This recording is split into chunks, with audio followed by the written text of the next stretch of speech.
budget deliberation po kahapon ng Senate, nabanggit po or nag-present si Senator Robin Padilla ng isang voice clip na ang sinasabi allegedly, binabanggit po na voice recording nyo daw kausap yung mga vlogger. Baka gusto nyo pong sagutin ito, ma'am. For the satisfaction of Senator Robin Padilla, hindi po ako ang nasa video clip. Dahil sa ating pagkakaalam, itong video na to ay lumabas na noon pa at ibang muka ang pinapakitang binabanggit na madam. Hindi nga po ito kinover ng mainstream media.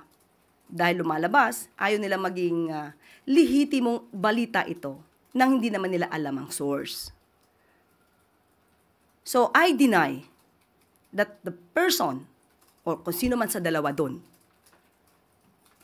na it's I who was talking to a certain vlogger.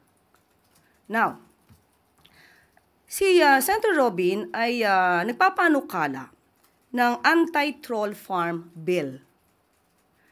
Maganda ang kanyang adhikain, maganda ang kanyang pinapanukalang batas, troll farm for fake news.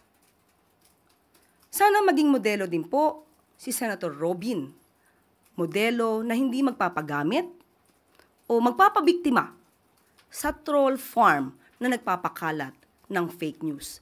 Sabi nga po ni Senator Loren kahapon, you should know first your source.